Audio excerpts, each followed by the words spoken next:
Question number 22 তোমালোকে চোৱা। এই কুৱেশ্যনটো এইবাৰ APSC CCE এক্সামত আহিছে।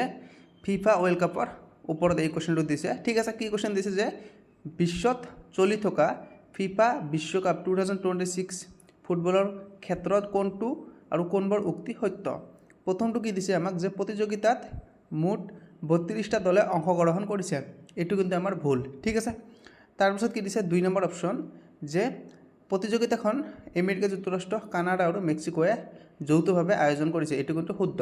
3টা দেশে আয়োজন কৰিছে। তোমালোকৰ এডিআৰত কুৱেশ্যন আহিব পাৰে যে কি কুৱেশ্যন দিব পাৰে, তোমালোকক অপশ্যন হিচাপে দিব পাৰে যে 2026 বিশ্বকাপ খেলটো কোন 3টা দেশে আয়োজন কৰিছে। তোমালোকক অপশ্যনত দিব পাৰে আমেৰিকা যুক্তৰাষ্ট্ৰ বা ভাৰতবৰ্ষ দিব পাৰে, পাকিস্তান দিব পাৰে। ঠিক আছে, তোমালোকে এই 3টা মনত ৰাখিবা যে আমেৰিকা যুক্তৰাষ্ট্ৰ, কানাডা আৰু মেক্সিকোৱে। আৰু 3 নম্বৰ কি দিছে পোন প্ৰথমবাৰৰ বাবে ফিফা ৱৰ্ল্ড কাপত 3খন দেশে অংশগ্ৰহণ কৰিছে। ঠিক আছে, তোমালোকে এইটো মনত ৰাখিবা। ঠিক আছে, পোন প্ৰথমবাৰৰ কাৰণে আৰু এটা কুৱেশ্যন কি দিব পাৰে যে ফিফাত এইবাৰ কেইখন দেশে নতুনকৈ অংশগ্ৰহণ কৰিছে। ঠিক আছে, 3খন দেশে, তোমালোকে মনত ৰাখিবা। তো আমাৰ 2 আৰু 3 আমাৰ শুদ্ধ, গতিকে আমাৰ অপশ্যন নম্বৰ বি হ'ব শুদ্ধ। 2 আৰু 3, ঠিক আছে, অপশ্যন নম্বৰ বি হৈছে শুদ্ধ উত্তৰ। তোমালোকক যদি ভিডিঅ'টো ভাল লাগে তোমালোকে চেনেলটো ছাবস্ক্ৰাইব কৰিবা, ভিডিঅ'টো লাইক কৰি দিবা আৰু শ্বেয়াৰ কৰি দিবা। ঠিক আছে।